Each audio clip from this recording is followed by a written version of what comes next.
S'il vous plaît, ouais. Pardon. Maître, un mot. 2 secondes, 2 secondes. Non, venez là, s'il vous plaît. Venez. Pardon.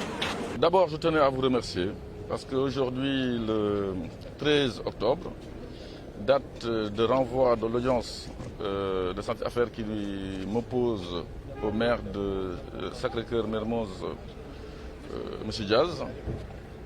C'est le 3e renvoi qu'il sollicite. Je pense qu'il faut arrêter de jouer avec la justice et d'essayer de narguer la justice. Vous vous souvenez tous que lorsqu'il émettait ses propos injurieux, diffamatoires, publiquement, devant la télé, réitérés à plusieurs reprises, des propos diffamatoires et injurieux, il disait qu'il était prêt et qu'il me revenait si j'avais le courage et que si j'étais garçon de porter plainte et qu'il était prêt.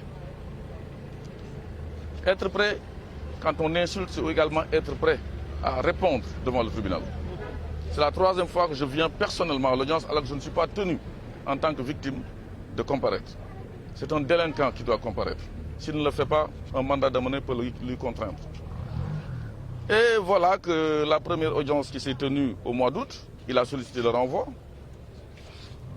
constituant un avocat qui était présent. À la 2e audience également, pareil, constituant un 2e avocat. Aujourd'hui, il en constitue un 3e, juste pour éviter d'être jugé. Mais je pense que le président a pris une sage décision aujourd'hui. Parce que moi, j'ai confiance en la justice. Pour le respect des droits de la défense, on lui octroie. Mais c'est le dernier renvoi, c'est écrit noir sur blanc sur les papiers, au 24 novembre prochain. Certes, je me suis opposé à ce renvoi aujourd'hui, parce que quand même, avec l'humour, ça ne prend pas beaucoup de temps pour venir répondre à la justice. Ça ne prenait pas de temps pour faire une plainte. On l'a fait. Mais ça ne demande pas aussi autant de temps pour courir. Mais tôt ou tard, il viendra répondre de ce qu'il a dit, ce qu'il a soutenu. Parce que quand même, nous sommes dans un pays démocratique où la liberté de chacun s'arrête là où commence celle de l'autre. Il n'est pas permis, je dis bien dans un pays démocratique, d'insulter impunément les gens alors que vous n'avez aucune preuve de ce que vous dites et juste pour jouer à la témérité. Je préfère être courageux que d'être téméraire. La raison aujourd'hui, il a encore fui. Et je pense qu'on va attendre le 24. Vous pensez qu'il manque de courage? Il n'a pas de courage, je vous dis. Vous savez, les showman là, c'est dans la rue.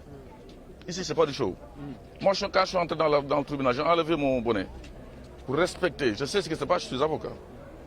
Et aujourd'hui, son avocat vient dire devant le magistrat, qui connaît très bien le dossier, que nous avions une fois sollicité le renvoi et qu'on n'aurait pas communiqué la citation. La citation, on ne la communique pas, on la notifie. Il y a de ces avocats qui ne connaissent même pas leur métier. Ça a fait sourire le magistrat. Donc, maître, l'actualité oblige. On a entendu le député d'Oumourou donc interpeller, appeler les gens quand même à défendre le 3e mandat du chef de l'État. Quel commentaire vous en faites? Certes, je suis là pour une affaire judiciaire. Moi, je pense que, vous savez, si j'ai envie de dire quelque chose, je le dis. Je profite de l'occasion pour être bref, pour condamner ces propos. Fermement. Fermement, je dis bien. Le Sénégal ne mérite pas cela.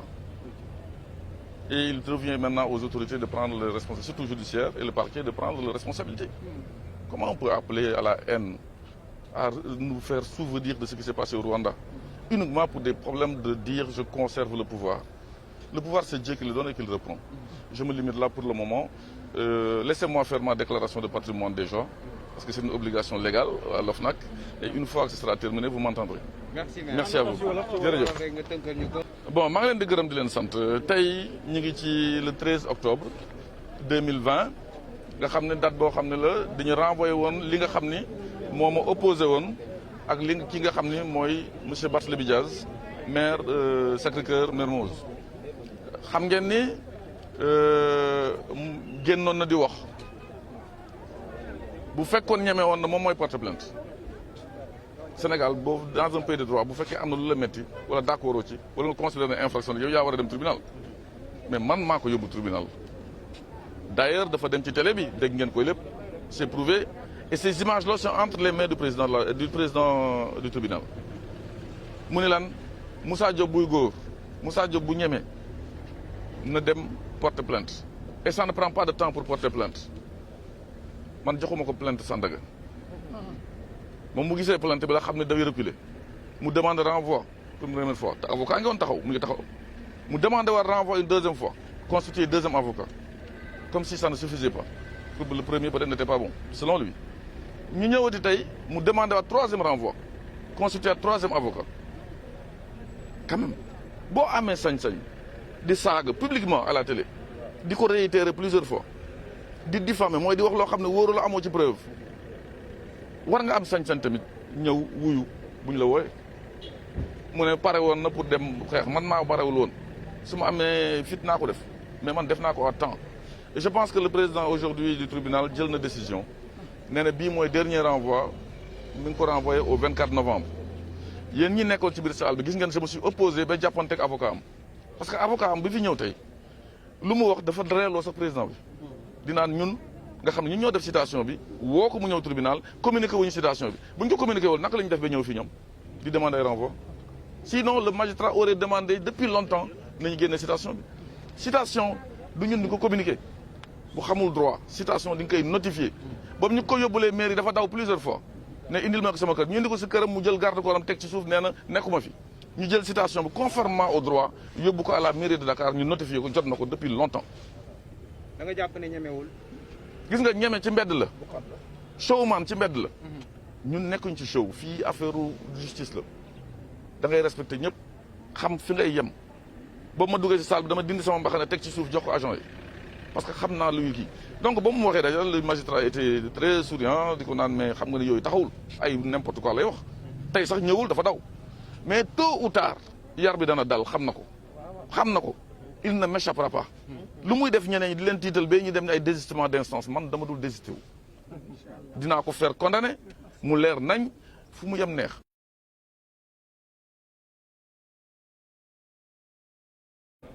du ma ci xuus pour le moment mais xam ngeen ne dinaa ci xuus mais tey lu ma indi fii c'est une affaire judiciaire nga xam ne dina ma tooñ dama am sama njaboot am ay doom am ay xarit am ay sympathisants ci de réew mi je m'en suis rendu compte le 2 septembre dernier le jour bi nga xam ne sama mission terminée na maa ngi profité de l'occasion pour remercier sénégalais yëpp ñëpp sans exception